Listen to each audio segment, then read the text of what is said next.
and he's going to house it. It's amazing. Absolutely amazing.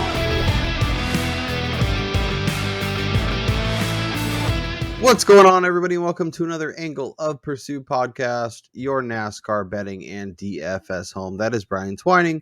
I am Kyle Robert. Practice is in the books. Qualifying is in the books. We are here. We're going to build some DraftKings lineups. We're going to update our betting card. We're going to give you some general thoughts as we run through it, and then we'll give you a best bet and get the hell out of here. So with that being said, Brian, let's dive into DraftKings, and we can react and talk about what we saw in practice, what we saw in qualifying as we run through the running order. So Kyle Larson and William Byron yet again at 11K. Larson did not look good. No. Byron looked up to par as we usually expect. Rounding out the 10K, we have Chris Bell starting 17th, Denny starting 3rd at 10.5, Truex starting 5th at 10.3, Blaney starting 2nd at 10.1. So I guess, we did have some optimism about the Toyotas. We were more excited about Hendrick than I think, well, at least what Kyle Larson showed. But I guess, what is your overall takeaway from the guys in this range, and who's the most interesting at this point? Well, I mean, initially we could just start off by saying that Kyle Larson is probably going to be one of the most popular guys of the week. Anytime he's starting outside of the top 10, like, people are going to gravitate towards him. That being said, once again, HMS just did not look particularly impressive during practice or qualifying, whether it's single lap speed or Larson, who didn't even put together a 10-lap run during practice just because they couldn't figure out their car. Yeah. This track, I think it'll be it's going to be really difficult to try to pinpoint who are going to be the comers and goers, especially after watching the truck race today, where you can stay out on old tires and just hold up the field and back up the corners, keep people behind you. It's difficult to pass here. And then we're going to have weird stage lengths here. The first two stages are extremely short and then really long late. So I think it's going to be a case where we're going to have not necessarily the best car wind up in victory lane. It's going to be who's on the right strategy late. So, I mean, this could be the week where you can take some big swings on people in DFS and the betting card. Yeah, especially when we flip over and talk betting. Like, there's some wild manipulation of the market, so we'll have to figure out what to make of that and how we can use that for our DraftKings lineups, because I think there is definitely some interesting thoughts. We talked Toyota. A lot of the Toyotas look really well, except for, Christopher Bell didn't look bad. He just qualified 17th. So he's going to be somebody for me that I think is actually really interesting, given where he's starting. Obviously, Hamlin and Truex are going to be really compelling. Truex is interesting because he's starting 5th. He's a little bit cheaper than Byron, a little bit cheaper than Hamlin, a little bit more expensive than Blaney, but also has a little more room to move forward. I wonder if he's somebody that gets squeezed or if he's somebody that everybody kind of globs onto, because obviously we had optimism about Blaney after winning last week. We thought maybe he could go back to back. Yep. I don't know. There's and he was really good here last year. I mean, of these guys in the 10K range, only Martin Truex Jr. finished better than him at the race. But I mean, overall, in terms of where they ran the entirety of the day, or actually Blaney finished ahead of Truex a couple of spots, but Truex made more spots up during the race. Yeah. Blaney maintained, but I mean, of this group, he's the guy who looked the most impressive from a consistency standpoint last season, being one of only 3 drivers to finish all 3 stages inside the top 10 during the day. So, I mean, you kind of know what you're going to get. They've clearly found something in this car right now, and he is right now definitely the best Penske of that garage. Yeah, and we talked about Penske kind of as a whole. Like, they clearly understand this track. Austin Cindric even made it to the top 10. Like, fade. Well, obviously that's an easy thing, but definitely something to think about. Let's go into the 9K range, where I think things get a little more interesting. Kyle Busch looked phenomenal starting on the pole, 9,800. Ross Chastain looks like he's going to be a force this week. Starting 8th, 9,600 makes a lot of sense. Logano, aforementioned Team Penske. We both love Tyler Reddick at 9,200. The 9K range is extremely compelling. It would not fault anyone who's like, let me just scratch off this 10K range and just load up on 9Ks and see what I can build, because I think there could be some interesting ways to attack through there. It is a little dangerous because you're not taking Larson, you're not taking Byron, you're not taking Truex, but it could be an interesting way to go. Who's your favorite options of this range? It's gonna sound gross, being you tweeted out a poll a couple of days ago over who would you rather bet at their current price, and that was Ross Chastain over Tyler Reddick. And I clearly, being the Toyota guy, being the 2311 guy, I chose Tyler Reddick myself.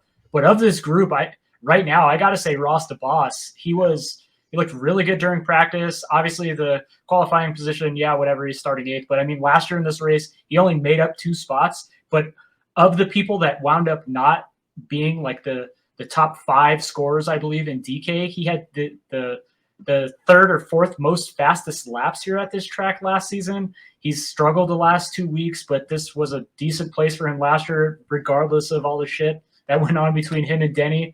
So I think Chastain is somebody to keep your eye on, especially knowing that it's going to be a wacky type strategy type thing. He needs a win. I mean, there's a lot of pressure on him. We've seen 2 streaks be broken already with Martin Truex Jr. and Ryan Blaney. Maybe there's another one coming. Yeah, I am a little. I think so. If I'm playing cash, I'm a little more open to the idea of Chastain. But I think if I'm doing tournaments, I might pivot to Reddick. Like him just as much, starting one spot back. We talked about the Toyotas, and he's somebody that I think a lot of people will gravitate towards Chastain, especially with the way he looked in practice and how well he qualified. But Reddick looked good too. He was right there. So I feel like you might be able to save some ownership, and get yourself a guy with just as high, if not higher, of a ceiling. So I think that's an interesting pivot in this range. And obviously, if you skip the 10K range, you can get a couple of these guys into your lineup. There's a lot to like. Let's dive into the 8K, where we have Kevin Harvick starting 4th at 8,900. Alex Bowman starting 18th, 8,600. Could see him being popular. Bubba at 84 is going to be somebody that I'm going to pound the table for.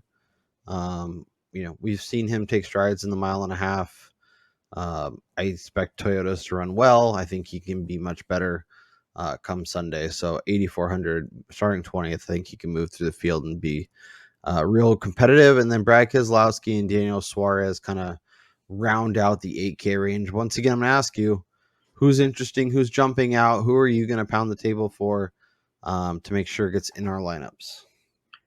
I mean, you said it. I'm unashamed to say I am a 2311 stan, I guess you would call me. But Bubba Wallace, I don't really care about the starting position here. That car has speed in it, and I do think that, being that his car owner, Denny Hamlin, was the best during practice and all of the lap averages, clearly there's going to be some communication there. I think you're going to have Bubba and him talking and chatting over what should be done. I wonder how that works.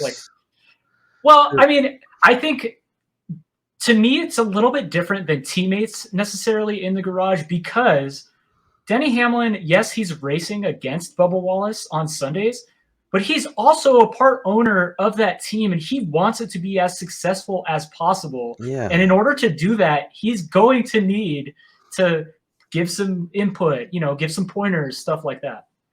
Yeah, I always wonder how that works, because it feels like, obviously they're competition, but then it's just like Keselowski and Buescher. Like, clearly Buescher has benefited from having Brad Keselowski. Sure, but they're in the garage with him. They're both RFK guys, so I feel like that's a little bit different. Yeah, but I mean, I don't know.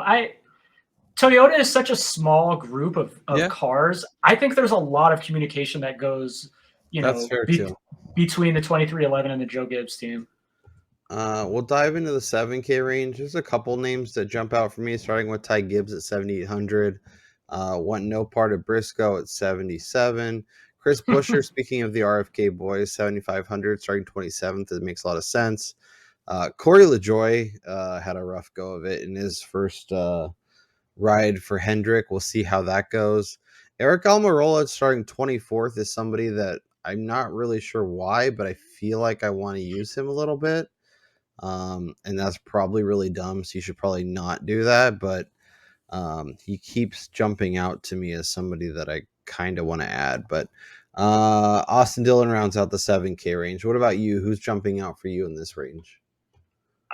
This is gross. I mean, it's not good that we're simpatico so many times here, but Almirola was really good at the 10 lap average this week during practice, 15 lap average. I know not a lot of guys did it, but he was really good there. And then last year, again, Almirola ran tremendous in this race. This is kind of his track type, that short, flat, or the flat track in general, not necessarily the length, but just the flat track type. I think Almirola really excels at. And single lap speed, whatever, you can throw that out the window.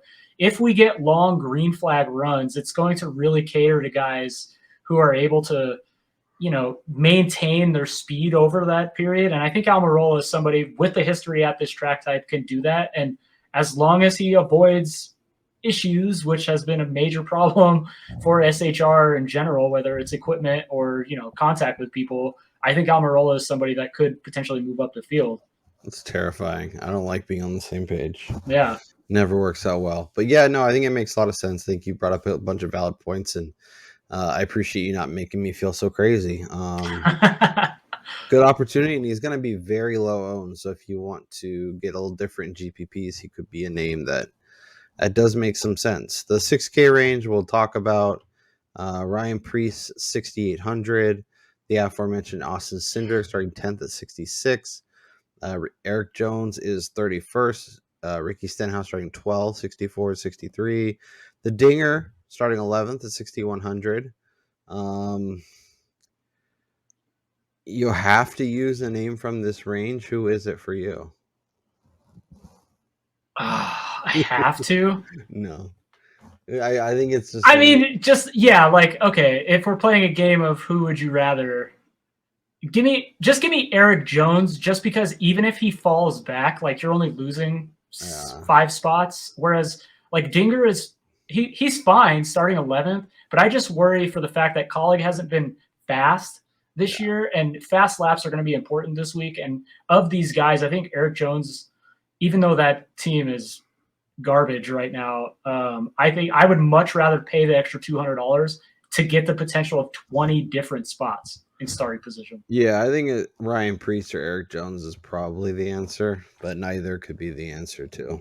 That's the preferred option, quite honestly. The rest of the player pool: Justin Haley, Michael McDowell, Todd Gilliland, Carson Hocevar, Harrison Burton, Noah Gragson, JJ Yaley, Ty Dillon, Greg Galding, and BJ McLeod. I mean, if he's there are two names on here that immediately I'm excited for. Okay. Michael McDowell, he looked great here last year by parking the bus and staying out on old tires. He led over 20-something laps. He looked really good. 5-lap average, I think, today during practice. He had some of the best fall-off numbers. I think, we saw the Fords in general today put up some decent lap times. I think he's somebody that is experienced enough to stay out of trouble and hopefully maintain or even move up a few spots. And then I said this early in the week. I felt like there was a possibility that there'd be a little bit too much rocket for him to handle Corey LaJoie. I think Carson Hocevar, who looked amazing today in the Truck Series, working his way from the back, getting into contention late. He's clearly got a good handle of this track. And we've seen LaJoie do some things in the Spire car. Yeah, it's kind of a lower, on the totem pole and equipment-wise, but Hocevar starting 26th of all of these guys is by far the most appealing of anybody in this 5K down to 4,500 range, in my opinion. Yeah. I don't hate it. And if we're looking to be different and find some value, it could be a good spot. I think Gilliland, right above him, makes some sense. I like Harrison Burton, but starting 14th is really hard to get to. Yeah, it's the starting position for me that really hurts Burton there, it's ridiculous, but in DFS world, like that means a lot. Yep. That is the biggest benefactor. So let's build a lineup and see what we can cobble together. I guess the question is, what do we want to do? Do we want to load up on Toyotas? Do we want to fade Kyle Larson? Do we want to try and get Look, weird? I mean, what do you want to do? I mean, you're going to need a dominator early. Okay. Like, I think we're going to need somebody who could jump out. And Are you thinking Brian Laney? yes, exactly. Starting second, he had the second most fastest laps to the pole sitter, Kyle Busch. But, Blaney is coming off one of the most dominant performances that was a surprise I think we've seen in quite some time. And he has plenty of speed in that car. If he can just get off the corner and jump to the lead early, I think he could, pace the field for quite a while here. Now the question is, do we load up on Toyotas or because like Bubba makes sense. We obviously like Christopher Bell. We could look at some options, some cheap options, and figure out kind of where it puts us. I like the hosts of our call. I mean, so all right, you take the pick here since the Blaney one was more so like me, of course, being a fanboy, but yeah, you gotta get your boy in the lineup. Which is definitely not going to work out well. I mean, he's come off his win. Yeah, he's got his win. He's got like 50 races before he's interesting again. Yeah. I'm gonna put Christopher Bell in. The more the week has gone along, the more excited I am about his potential. I think he has a legitimate chance to win this race. We were talking a little bit before the pod, but this race is going to be a little wonky. And is pit stops, which scares me putting Ryan Blaney in our lineup. We're going to be relying on the pit crew and smart decisions. And they apparently went to an alternate universe and got a different pit crew last week because they were awesome. So hopefully they can carry that over into this week. And the one thing, I think this is extremely important to know. And it's not going to make me change my pick here, but Blaney lost the ability to choose his pit stall selection because he failed tech twice. So he's just going to get stuck wherever, I guess, and which could play a major role here. I was actually just looking at it because our boy Ryan over at iFantasy Race tweeted it out. Let me actually look it up. Which, by the way, if you're not following him on Twitter or checking out his content, that he offers for free a ton of it, which is amazing. You get charged for all this stuff. So he's got Pitfall 29. He's in he's just kind of smushed in the middle between he's got Brad Keselowski right behind him, which is not somewhere you want to be. Gross. Yeah, it's an interesting spot to be before the start finish line. So. Don't love that. All right. So now the question is, what do we want to do with the rest of our lineup? I think we're both Team Bubba, so I think we should throw him in 84. I like that. We can do that. All right. Give me Hocevar. Okay. Let's go. Let's take the chance here. Starting 26th, I think you can crack the top 20, get us at least 20 points here. Yep. All right, we got 7,700. Busher makes some sense. I kind of want a second dominator, but I don't know if that's realistic. Hey, if we want to get really gross here and obviously pin them on the same team instead of having them battle, we could just add Eric Almirola starting 24th. I mean, yeah, so the question is Almirola and Briscoe, Busher, or we could even go worse. McDowell. That's what I'm saying. Go real gross, like Ty Dillon or Todd Gilliland. And that allows us to get up to pretty much whatever we want. And we could get a Ross Chastain starting 8th. We could get Joey Logano and go Team Penske. Go Tyler Reddick starting 9th at 9,200. So this is something that's been kind of mulling over in this small brain of mine. I'm curious to see if tomorrow's race is going to be who's going to be more aggressive, the guys who already have a win, or the guys who are still looking for a win and to clinch their spot into the playoffs. And if we're talking about the latter, I think Tyler Reddick is somebody that it won't necessarily push the issue because we have a ton of road courses coming up. And whether he's in contention late or not, like he's likely to get another victory at the road courses that are coming up after this. Whereas a Chastain, who hasn't looked aggressive recently, I mean, he's just good everywhere, but he can't find victory lane. He was really good here last year. I think he'll push the issue. And then a guy like, even we haven't talked about him, Kevin Harvick. If we're going to get into like weird strategy plays, like this could be a spot where Harvick late is like, oh, F it. We're going to take no tires and take gas to get track position and just try to keep everybody behind us. I'm having a difficult time trying to figure out which way I think that the race is going to play out. Yeah, no, I think that makes sense. Let's see here. If we go by,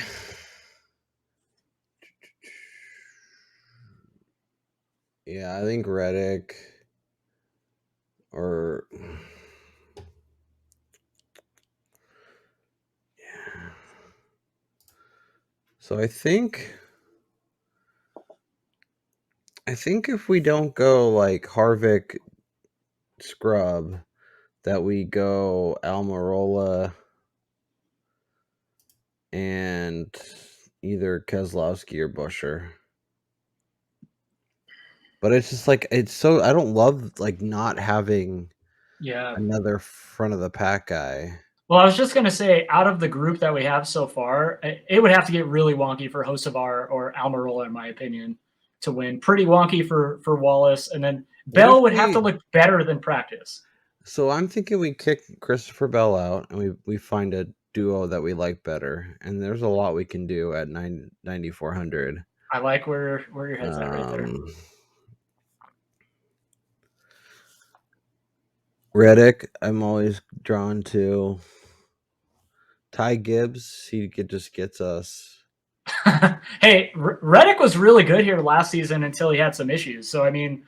Kevin Harvick I kind of like your little Kevin Harvick keeps it gross, does some old guy stuff. I mean, we could double up on old guys. No, we got 2 front runners now. We got 3 back of the pack guys. We probably need like a middle guy. Alex Bowman. But okay, so real quick, one thing that I find interesting, so of the top 6 scorers in DK last year, only one had a place differential of more than 10. And that was AJ Allmendinger, who started 35th and finished 10th. Okay. So, I mean, like, I don't think place differential is going to be, I mean, clearly it makes a lot of sense when you're looking into that, but it's really going to be fast laps and then like finishing position that you're looking at. So, I mean, like, I think Tyler Reddick is the answer. Okay. Yeah, because I mean, even if he only makes up two places, say he throws together 20 fast laps. And I could also see him leading more laps. Like I could see him leading even if it's stage 2 laps. Exactly. And then falling back to like a top 5. Yeah. Yeah. Okay. We did it. I don't love it, but that's usually a good sign. Yeah, and this goes, you must fade Ryan Blaney now because he is most definitely not winning back-to-back now that we're kind of on him. So our betting card as it sits from our Wednesday show. So if you are not watching us twice a week, you are missing out. Please hit the subscribe and you'll get notifications for every episode we do. I have Byron at 7-1. I have Kyle Larson at 5-1. We'll look at those numbers here in a little bit because you can still do better. Brian has Byron and Reddick. I have Ty Gibbs the top 10. I have Toyota to win at plus 230 as my best bet, and I'm feeling really good about that. That looks great, by the way. Tyler Reddick top 5, Bubba top 5. I have Gibbs over Suarez and Reddick over Blaney. Whew. We'll see how that works out for me. Brian has Reddick to top 10 at minus 130. Truex to top 5 at plus 180, which I think is going to be really nice. And then Blaney over Logano, which is, an auto bet for Brian most weeks. Let's look at the odds because, man, they have flipped on their head. Danny Hamlin is now your favorite as low as plus 375 at Caesars. That's ridiculous. Yeah. Kyle Busch crashed down to like 8-1 before practice and qualifying, is now 5 or 6 or 7.5 to 1. Blaney is 6.5 to 1 basically everywhere. Larson you can get as long as 8 to 1, which is pretty crazy. Did not look good, but he is Kyle Larson, so figure out how you want to attack that. Logano, Penske look good, 7.5, 8 to 1. Chastain's number was 14, now it's 7 or 8. Byron's out to 8, 9, or 10 despite qualifying well. I don't understand. I don't understand it doesn't make any sense that Kyle Larson could look way worse than William Byron in both practice and qualifying and see less of a drop really than what Byron does, essentially. Like, we talked about this early in the week. Byron should be opening at this point with the same odds as Kyle Larson, just because he's able to keep the damn car on track when he's not having the best day, where Kyle Larson is William Byron from last year, where he's either finishing inside the top 5 or not finishing at all. Yeah. Truex and Reddick are basically in the same spot. You can still get 15 on Reddick, which is crazy to me. I told you I wanted to add a third driver. I was gonna probably add a Toyota, and Christopher Bell is that name for me. I don't really know what I'm missing, but I will happily add the Christopher Bell outright because he feels like he's due, and 15 to 1 is just simply too long. Yeah, and I think it's really telling that all of the books, even here in Vegas, by the way, like all of these numbers are pretty simpatico with what I'm seeing here with all the sports books. Nobody has a great handle over who's going to win here because there are so many guys bunched up within the 12 to, in his case, 5 to 1 range. And there are a lot of books that have quite differing numbers on people. For instance, like Kyle Larson, I was able to grab. I sprinkled a little bit. I don't necessarily think he's got the car in him, but I mean, he's a great driver. I got him at 12 to 1 at Westgate here, and he's 8 or 8.5, longest. Everywhere else, what was the other one? I think it's Blaney is like down to 6 or 8.5 at places here. Like, nobody has a good handle over what's happening. And Denny to be so far out ahead of everybody in a race that is going to get wonky. I find it really hard to think, or it's my brain cannot wrap around the fact that clearly these books think that we're going to just run green the entire day and Denny's just going to run away from the field, but that is not going to happen. Yeah. So if you like some of the guys like Denny, like Kyle Busch, I think you wait and bet them live because I think you'll get better numbers at some point during the race. I also, Brian and I were talking, like, this is going to be a pit strategy, who takes tires, who doesn't, who takes gas, who takes, who comes in, who stays out, all that stuff. I think it's going to be wonky. I think it's going to be someone maybe not necessarily dominating from start to finish. So there is going to be live betting opportunities, and I think grabbing some of these guys like Christopher Bell, like Tyler Reddick at longer numbers, even Martin Truex at 10 to 1, I think makes sense. Yeah, and I think also too, you have to factor in that almost 50% of the races we've seen this year have gone to overtime runs to decide who's going to win. And if that's the case, we're going to see maybe the front guys with 2 to go being some no names who just decided to stay out and not take tires. My favorite target at 1.5 miles under overtime racing, it's always William Byron. So I love 10 to 1. That's a good number on him. I have 2 units on him at 7-1, or else I would add some 10-1. Because I expected Hendrick to look better in practice and qualify stronger and have that number go down a little bit. I'm shocked to see how they looked kind of as a whole. But as you mentioned, from the truck race last year, even Jeff Gordon was saying, like, HMS just does not really know what to do here. And I think that's a problem kind of across the board. Yep. And then we're getting into, real longer shots. I'm still sort of interested in Bubba and Ty Gibbs, but that's really it. Yeah, I don't know. Can you make a case for any of these guys? Like Corey LaJoie's back where he's supposed to be. He was 30-1 when we talked on Wednesday.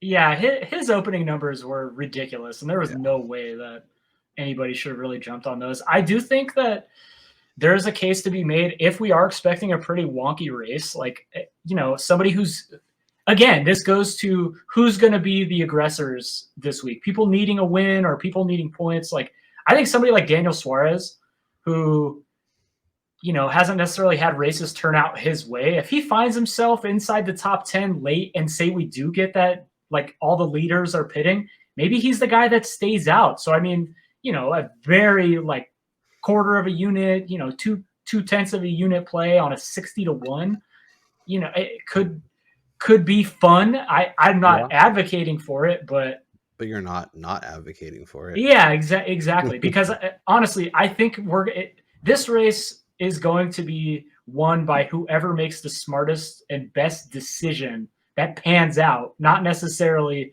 the best car. I'd rather bet Bubba and Gibbs than go down here. But if you want to take a long shot, if you are somebody taking a long shot, let us know who you're betting. I mean, Austin Cindric, 150-1 for a Penske car that's qualified in the top 10. I know he sucks, but Christopher Buescher, your boy Michael McDowell at 300-1. Yeah. All right. Let's hop over to Caesars. Look at some placings. See, obviously, always shop it if you have multiple options. Top 10 or top? Let's start top 5. We'll work our way down. So top 5 market. These numbers have moved a little bit, but I still don't think they've moved as aggressively as Chris Bell at plus 190.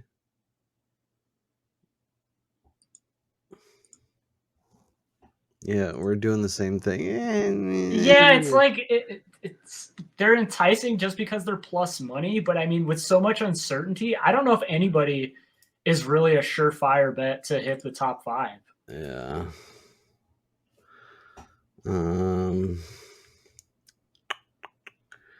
Tyler Reddick minus 130, Christopher Bell minus 130, Kevin Harvick minus 120. Those are all really nice. Yeah, I like the Reddick one. Like, I wouldn't mind going back to that. I mean, that was my best bet from earlier in the week. I actually hit it here in Vegas. It was minus 125 somewhere, so I laid a few units on that. I think starting 9th, I think he's got a decent shot to stay up there. And two, when you look back at last year's race, there were of the top 10 finishers, 8 of them all started the race in 12th or better. So, I mean, you're looking at maybe somebody who starts in that 8 to 15 range that's potentially cracking the top 10. But we could get a little wonky, like I keep saying, and you could have somebody who started outside the top 20. Kyle Larson, who cracks the top 10. But I'm not getting to that number where it currently is, considering his form at practice and qualifying. So I'm adding Christopher Bell top 10. Caesars has it at minus 130. You might be able to find better, but I'm taking a piece of that because I think he has a good day, and I think he is in that top 10 and definitely has a shot at the end to win. Ty Gibbs at plus 150. What did I get it at? 130. So yeah, it's even extended a little bit, so that's nice. Suarez at plus 225 to top 10. I know I've talked a lot of crap about him kind of just not being the same guy this year, but that is an interesting number. Yeah. Because, like, I don't know, I feel like he's in a different group than Chase Briscoe and Corey LaJoy and Ricky Stenhouse but Carson Hocevar 16-1 to top 10. Whew, that's crazy. It's crazy enough. I'm actually going to add it. Why not? Baby. Let's Put go. money where your mouth is. I love F it. yeah, for 16-1. Are you kidding? That's ridiculous. Like I said, I mean, this is going to be a really small unit play for fun, but he clearly has a good handle on this track, and he showed it today. And the fact that he's dealing with the anticipation, excitement, stress of jumping into the Cup car for the first time ever, and he was able to do that while starting in the back of the field. There's a lot to be said about the gumption of this guy to be able to do what he did today, even while suffering damage on the first lap of the race, too, during today's truck race. Toyota's down to plus 170 to win the race. I still don't know why. I still think they should be the favorite over Chevy, but just the less amount of options, I guess.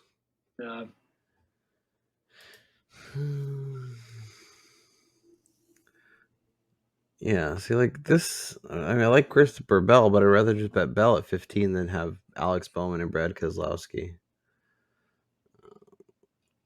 All right. Anything you want to look at in these things before I go to the head-to-head market? Let's look at the top manufacturers, like top Chevy, top Toyota. Okay, so top Chevy, Kyle Busch plus 155, Larson 210. Oh, this one's easy. If you could get William Byron as the fourth favorite to be the top finishing Chevy, not the odds aren't necessarily the greatest here, but what?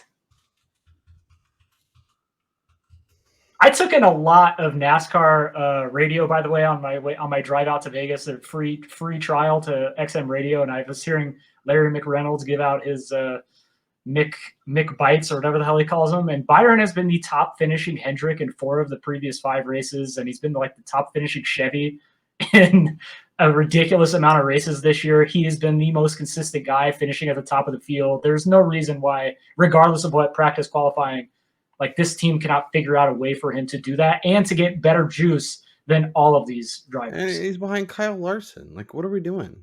I don't understand that. Yeah. Toyota's Denny Hamlin, Martin Truex, Tyler Reddick, Chris Bell, Bubba, and Ty Gibbs. Bubba at 12-1, I don't hate. Hey, if they can stay on the lead lap, again, they're a team who could be like, F it, we're going to take the chance here. And then Ford.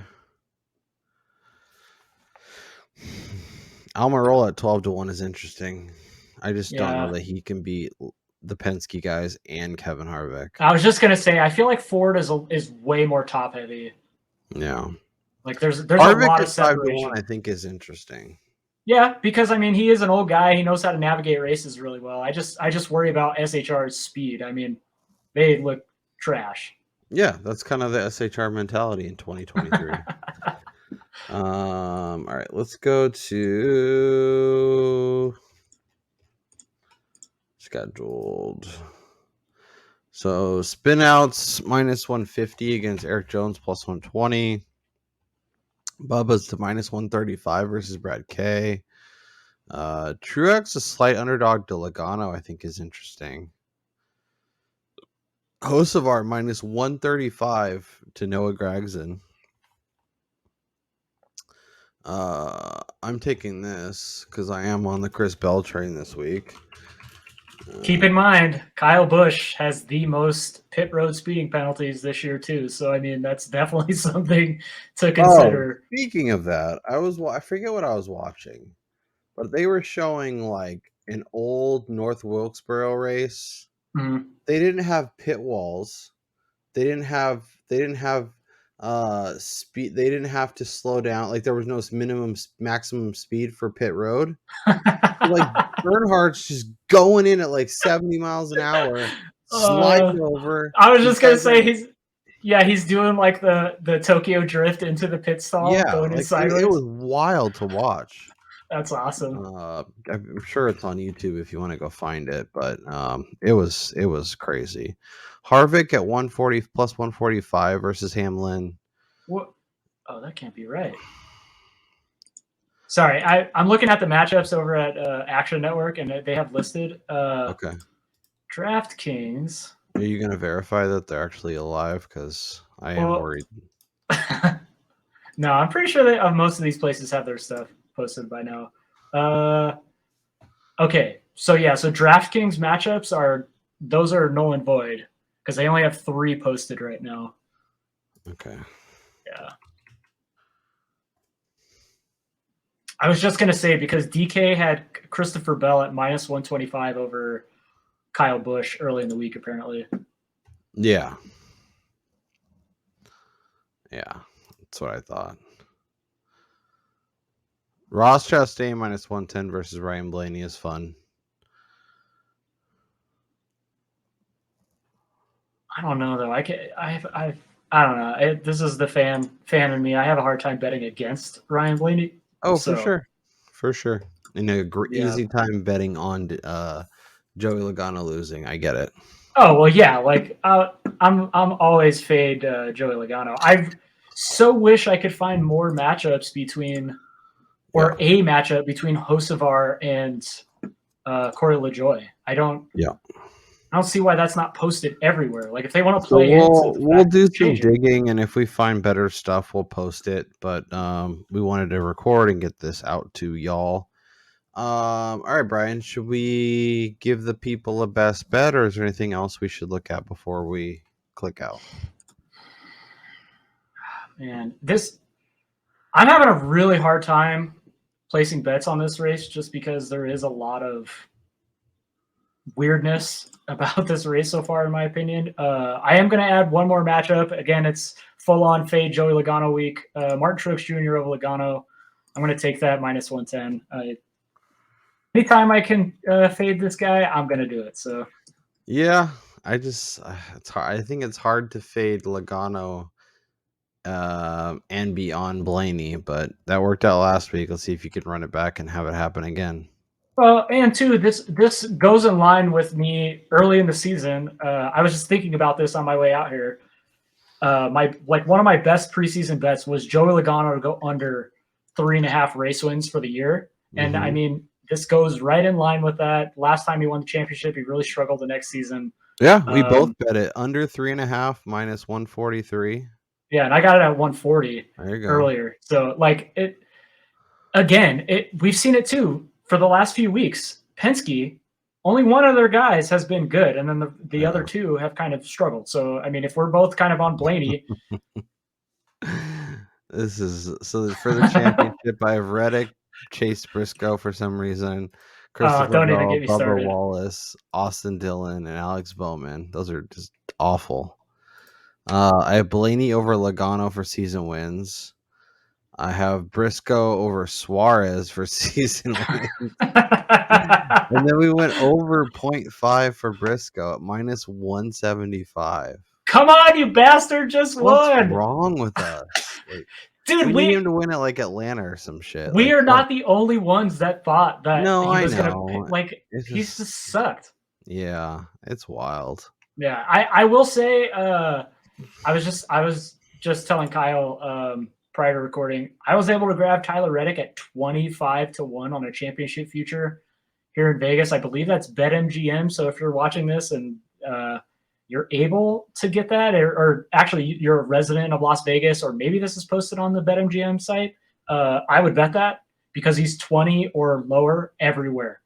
And with all the road courses coming up, there's a good shot he gets another win. Chris Wormy hit on this on their podcast, on the Stay Green pod with Todd Furman. You need to be listening to that, by the way. I mean, two of the smartest people in the industry.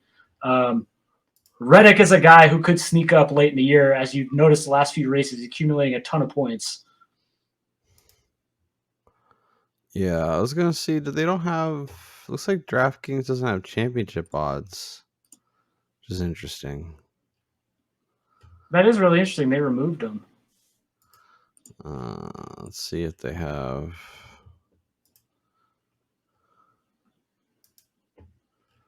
I wonder if they post them after the race.